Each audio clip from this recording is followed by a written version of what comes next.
Biz bir ватан перзентlerimiz Бердақ атында Қарақалпақ мемлекеттік университетінде міне осы атамада достық фестивалы өткерілді. Онда студенттердің тұрақ жайында бір ата-ананың перзентлеріндей тату жасап келатырған түрлі миллет уәкілдері болған студент жастар тарапымен халықлар достығын сәулелендіруші концерт бағдарламасы көркемдестірілді.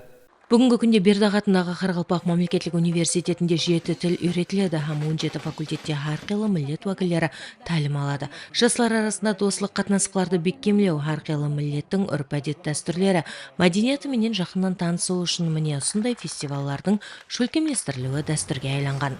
Бүгін біздерде достық фестивалы өткеріліп атыпты. Бұнда біздердің Бердақ атындағы Қарақалпақ мемлекеттік университеті жастары қызғын таярланғанын көрсеңіз болады.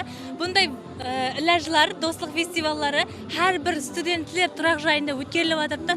Бұндағы мақсат біздердің достығымызды және де арттыру, бекемлеу болып есептеледі.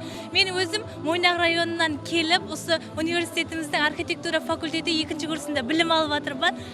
Осы тұрақ жайда тұрар екенмен, бұнда әр түрлі миллет уәкілдері районлардан, әр түрлі уәлаятларымыздан келген теңлесілеріміз бенен біргелікте тату достықта жасап атырмыз.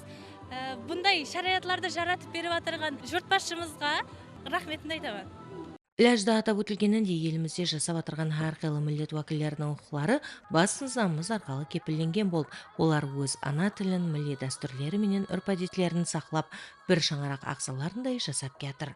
Ushbu madaniy kechamizda arxitektura, sanoat texnologiya hamda sanoatshunoslik fakulteti iste'dodli talaba yoshlar o'zining iqtidorlarini namoyon qilgan holda faol ishtirok etmoqda. Mana shunday kechalarning tashkil qilinishi O'zbekistonda turli xil millat vakillarining o'zaro birlashtirish hamda ularning madaniyati, tilini ulug'lagan holda mustahkam aloqalarni tiklashga yordam bermoqda. Өзбекстанда ұлымалық үйі есаплап, осы елдің рауажлануы үшін үлес қосып атырған түрлі миллет уәкілдерінің достық қатынастықтарының әрбір аймақта куәсі боламыз. Мемлекетіміздің ең басты байлығы да міне осындай татулықта, бірлікте көрінеді.